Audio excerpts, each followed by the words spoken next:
Alright, ladies and gentlemen, I'm here on this channel. I'm here to talk about some NFL news. Let's get right into it.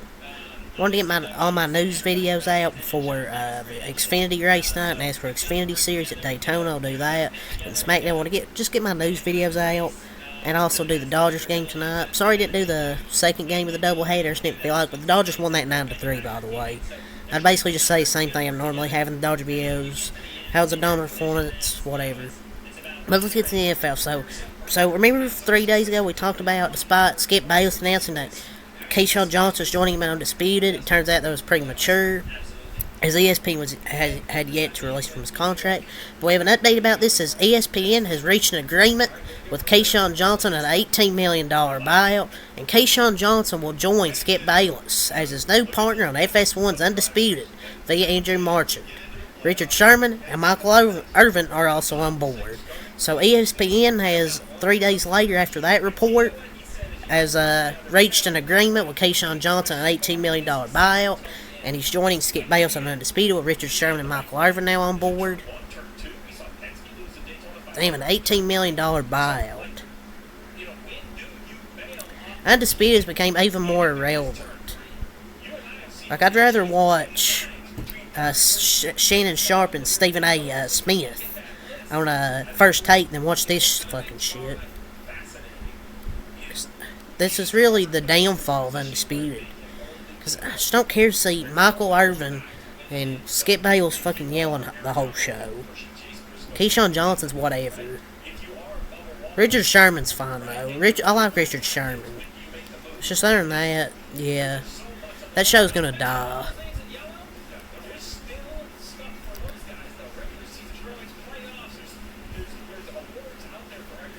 So there was remember the update August 5th where Malik Willis is listed ahead of rookie second round pick Will Levis on the official team site depth chart. So we have an update here as rookie QB Will Levis is expected to miss the team's last preseason game, which is, quote, strengthening the chances for Malik Willis to open the 2023 season as QB2 behind Ryan Tannehill, per Jay Fowler ESPN. So far this preseason, Willis is 26-42, 387 total yards, 113 rushing yards, 2 total touchdowns, 2 interceptions. Levis, 9 of 14 passing, 91 total yards, 6 rushing yards, 0 touchdowns, and 1 interception. Man, this QB room is just, not good, man. And it's hard to say Will Levis is a, quote, bust when he's a second-round pick. The Titans probably weren't the right team to draft him.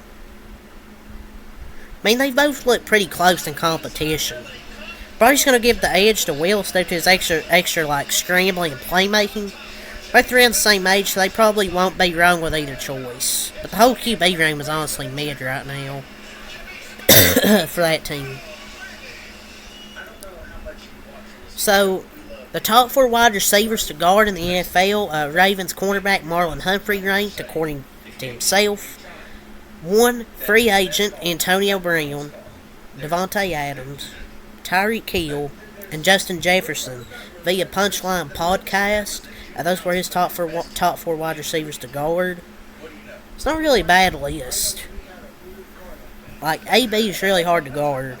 The fantasy football nerd telling Marlon Humphrey that his list of hardest wide receivers to cover is wrong. A Twitter nerd here. He was elite on the field before the CTE issues. But this is a really solid list here, in my opinion.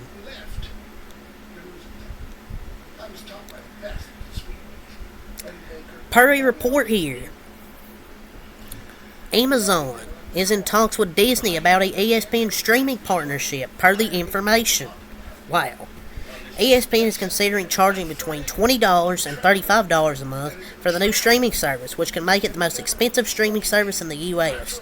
So, because ESPN, Amazon's in talks with Disney about a streaming partnership with ESPN. This would suck, if we're being honest. Because who the fuck's going to pay $20 to $35 to watch ESPN? Like, Amazon, I swear, is taking over everything. The shit is hilarious. Which I could definitely see is happening. But if they decide to charge $35 a month for freaking ESPN, it's going to be one of the most dramatic failures in the history of TV. Because I'm sorry, I'm not paying $30-something to watch ESPN. But, whatever.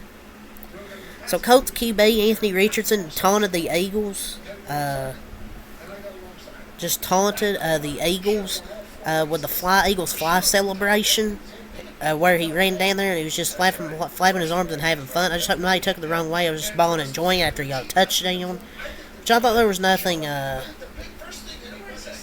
Eagles fans probably don't care. It's preseason. I mean, he struggled against second and third string players. I get he's a rookie, but he did struggle in that game, I thought.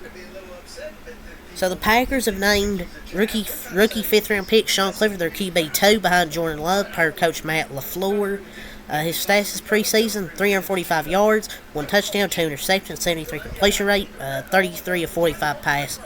He's been pretty good. He done pretty solid in the preseason. So 13 days until the NFL kickoff now. 13 days officially.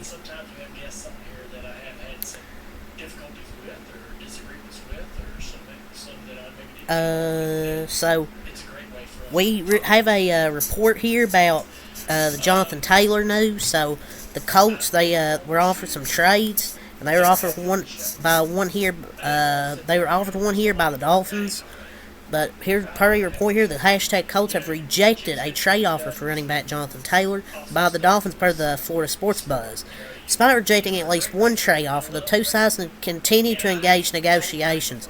So despite rejecting this trade here, whatever it was, they continue to engage negotiations. But another NFL team, a mystery team, pretty much,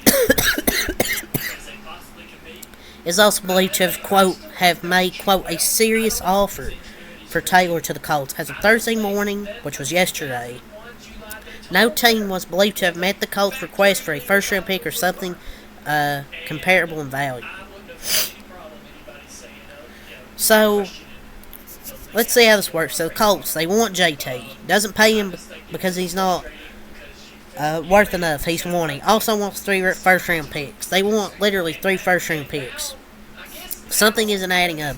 I get you want to get some assets, but teams aren't going to trade like 3 first-round picks for a running back. They're literally just playing games right now. Like, teams are not going to trade you 3 first-round picks for a running back. I mean, it's just true. I mean, like, if anybody ever did that, that would be an idiotic decision to trade all that for like a running back.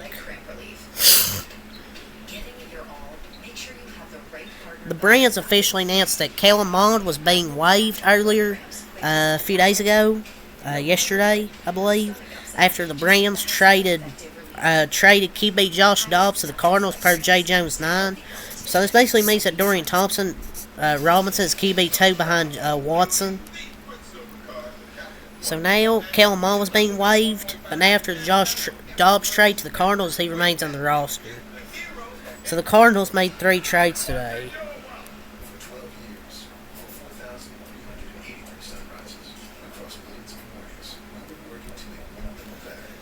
But yeah, he's going to be QB2. He's had a really strong preseason. And the Cardinals traded a 4th round pick for Josh Dobbs and a 7th round pick.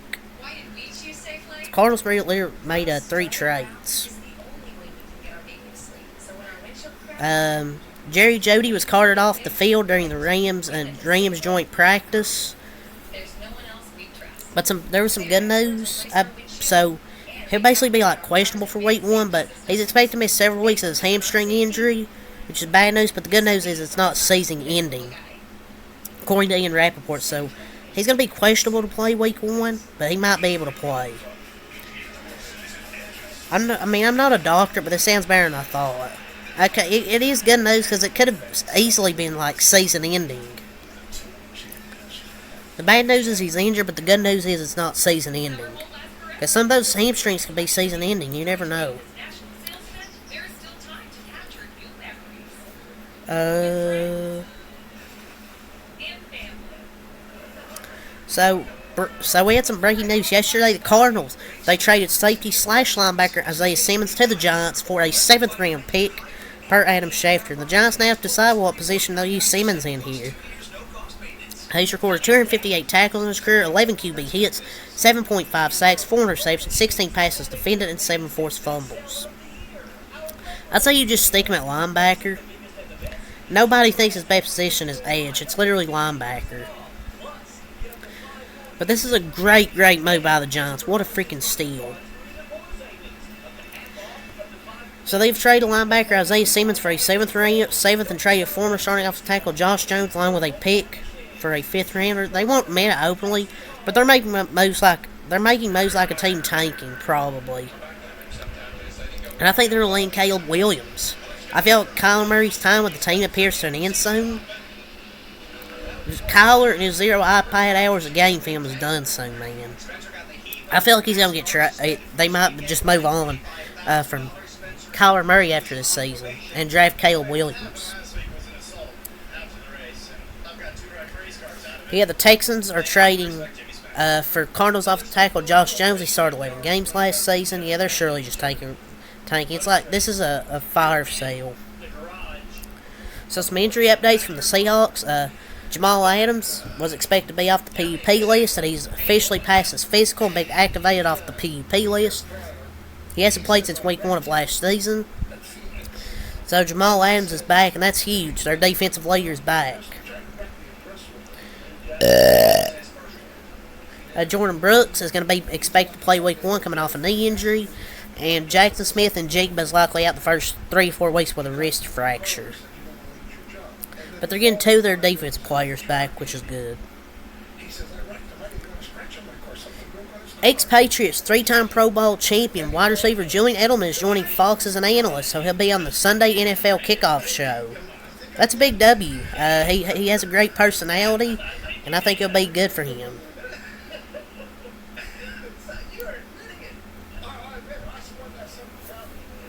So we have an update from the Jordan Addison situation where he was cited for driving 140 in a 50-mile zone. So he pleaded guilty to a misdemeanor speeding charge after driving 140 at 55 miles per hour zone in July. He claimed that the reason he was speeding was due to a medical emergency with his dog. He was facing citations for both speeding and reckless driving, but the reckless driving charge was dismissed. He will pay $686 in fines and fees as part of a proposed plea deal. So he basically got off easy.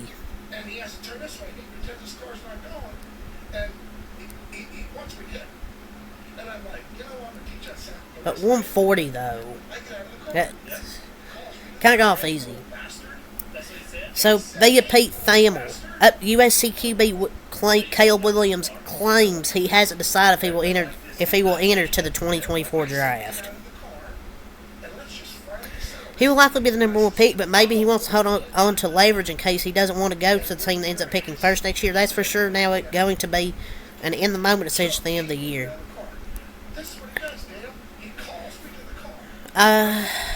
He's just lying. He'll be the first pick next year. It's either him or Drake May.